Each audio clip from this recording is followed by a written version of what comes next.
Hello everyone, welcome back to organise learning channel. अगर आप मेरे चैनल पर नए हैं तो चैनल को सब्सक्राइब करें, वीडियो को एंड तक ज़रूर देखें और अगर आपको वीडियो अच्छी लगे तो वीडियो को लाइक शेयर और कमेंट करें। तो directorate of education GNCT of Delhi की तरफ से 4 दिसंबर 2021 के लिए इंग्लिश की वर्कशीट है, वर्कशीट नंबर 125। क्लास 4 के लिए वर्कशीट है। टेक्स्ट बुक मैरीगोल्ड से ली गई है। यूनिट का नाम है द स्कॉलर्स मदर टंग। यहाँ सभी स्टूडेंट अपना नाम लिखेंगे और यहाँ अपने टीचर का नाम लिखेंगे। Good morning dear students, hope you are doing well. तो आशा करते हैं कि आप सभी स्वस्थ होंगे। Children, given below are a few sentences from the story the scholar's mother tongue.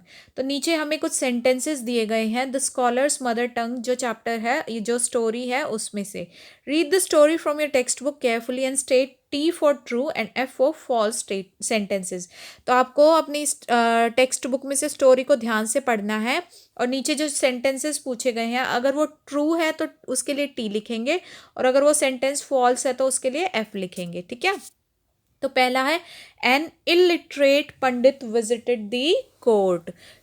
तो क्या पूछा गया है कि क्या एक इलिटरेट मतलब बिना पढ़ा लिखा जो पंडित था, क्या उसने कोर्ट को विजिट किया था? तो ऐसा नहीं था। ठीक है, तो ये फॉल्स हो जाएगा। तो इसके लिए हमने क्या लिख दिया? एफ लिखा। ठीक है, अब आगे देखते हैं। तो वो पंडित इलिटरेट नहीं था। कैसा था वो? लर्नड, मतलब पढ़ा लिखा पंडित था वो। ठीक है, तो इसलिए ये फॉल्स है। Pandit challenged all to answer his mathematics questions. क्या पंडित ने सबको अपने मैथ्स के क्वेश्चंस का आंसर देने के लिए चैलेंज किया था? तो ये भी फॉल्स है, तो इसके लिए एफ लिखा। उन्होंने अपने मैथ्स के क्वेश्चंस आंसर करने के लिए चैलेंज नहीं किया था, बल्कि अपनी मदर टंग बताने के लिए चैलेंज किया था सबको। फिर थर्ड है बीरबल एक्सेप्टेड दी चैलेंज। तो जो भी पंडित ने चैलेंज दिया था तो बीरबल ने उस चैलेंज को एक्सेप्ट किया था, तो ये बिल्कुल ट्रू है, तो इसलिए टी लिखेंगे। आगे देखते हैं।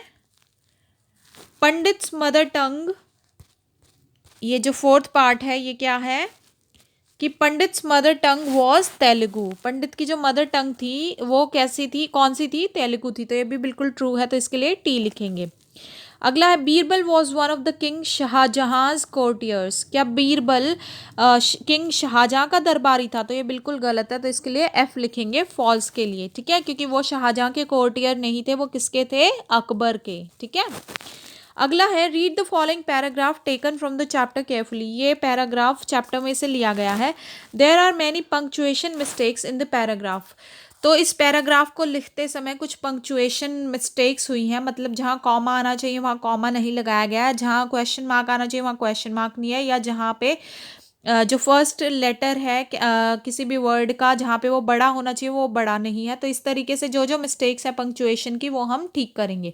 Correct the mistakes and re right the paragraph in your notebooks. तो आपको मिस्टेक्स को ठीक करना है और वो पैराग्राफ अपनी नोटबुक्स में लिखना है। तो देखो कैसे लिखेंगे इस पैराग्राफ को।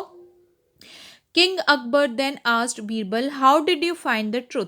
तो किंग अकबर ने बीरबल से पूछा कि तुम्हें सच्चाई का पता कैसे लगा। Birbal answered in times of difficulty a person speaks only in his mother tongue. कि जब भी किसी पर्सन पे, किसी इंसान पे जब भी कोई डिफिकल्टी आती है, दुविधा आती है, तो उस वक्त वो सिर्फ अपनी मदर टंग में ही बोलता है। He also told the king how he had gone to the pandits room at night to find out the truth। और उसने ये भी बताया राजा को कि कैसे वो रात को पंडित के रूम में गया था सच्चाई का पता लगाने के लिए। तो इसमें बेसिकली जो भी पंक्चुएशन मिस्टेक्स थी उनको ठीक करके हम दोबारा से इस तरीके से इस पैराग्राफ को लिख लेंगे। ठीक है, अब आगे देखते हैं। नेक्स्ट जो क्वेश्चन है वो है dear students, do you know that Birbal is known for his wit and wisdom. आपको पता है कि बीरबल को उसकी जो विट है और जो उसकी बुद्धिमत्ता है उसकी वजह से जाना जाता है। विट का मतलब क्या होता है कि जो जिसके पास हर सवाल का जवाब तुरंत तैयार होता है। ठीक है, there are many folk tales which focus on his wit and wisdom. तो बहुत सारी ऐसी कहानियां सुनने को मिलती है बीरबल की जिसमें उसकी बुद्धि की चर्चा होती है। Find out some more stories which talk about Birbal's wit and share it with your classmates and teacher। तो आप भी कुछ ऐसी ही स्टोरीज जो हैं वो फाइंड आउट कर सकते हैं और उनको अपने जो क्लासमेट्स या टीचर है उनके साथ शेयर कर सकते हैं। तो जैसे देख मान लीजिए इस एक और स्टोरी ऐसी ही पढ़ते हैं हम बीरबल की, the number of crows in Akbar's kingdom. तो ये उसका टाइटल है कि अकबर के राज्य में कितने क्रोज हैं, मतलब कितने कौवे हैं। तो ये उस कहानी का टाइटल है। तो कहानी क्या है Akbar and Birbal were taking a stroll in the king's, एक ही बार आएगा, तो a stroll in the king's garden one pleasant morning, एक दिन एक सुबह अकबर और बीरबल जो है किंग के गार्डन में घूम रहे थे। Akbar saw the crows in his garden and wondered how many crows there are in his kingdom. तो अकबर ने अचानक से अपने गार्डन में कौवे देखे बहुत सारे, और वो सोचने लगा कि उसके राज्य में टोटल कितने कौवे होंगे। He pose the question to Birbal, तो उसने यही क्वेश्चन बीरबल से पूछा। Birbal gave it some thought and said that there are 90,249 crows in the kingdom. तो बीरबल ने कुछ देर सोचा और फिर कहा कि उनके राज्य में 90,249 कौवे हैं। ठीक है, अब आगे देखते हैं।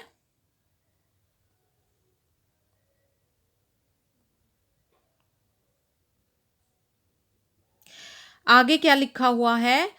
Akbar was amazed by his quick response and asked him what if there is a higher number of crows than the number you just mentioned. तो अकबर उसकी जो उसने इतनी जल्दी रिस्पॉन्स दिया तो वो चौंक गया और उसने पूछा कि अगर इससे ज़्यादा कौवे मिले, जितना तुमने नंबर बताया, अगर उससे ज़्यादा कौवे मिले तो Birbal replied then crows from the neighbouring kingdoms must be visiting. तो बीरबल ने कहा कि अगर इससे ज़्यादा कौवे हैं तो इसका मतलब जो पास के राज्य हैं उनमें से उड़कर आ गए हैं कौवे। तो then Akbar asked what if the number is fewer than what you mention.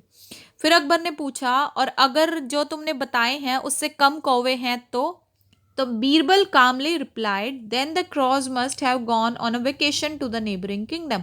तो बीरबल ने आराम से उसका जवाब दिया। तो इसका ये मतलब हुआ कि जो हमारे राज्य के कौवे हैं वो पास के राज्य में छुट्टियां मनाने गए हुए हैं। ठीक है, अब इसकी मॉरल देख लेते हैं।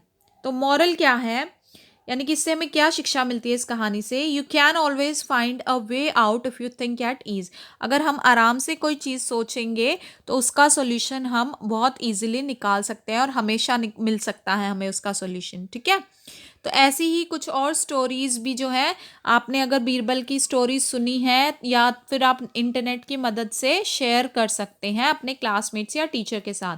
और अभिभावकों के लिए सुझाव रहेगा कि अभिभावक बच्चों को बीरबल के कुछ और किस्से ढूंढने और साझा करने के लिए प्रोत्साहित करें। और इसी के साथ साथ कोरोना से बचने के लिए keep maintaining physical distance of 6 feet और 2 यार्ड्स। तो कोरोना से बचने के लिए सभी को 6 फीट या 2 गज की शारीरिक दूरी बनाकर रखनी है। तो आशा है आपको वीडियो अच्छी लगी होगी। अगर आपको वीडियो अच्छी लगी तो वीडियो को लाइक शेयर और कमेंट करें, चैनल को सब्सक्राइब करें और मिलते हैं नेक्स्ट वीडियो में।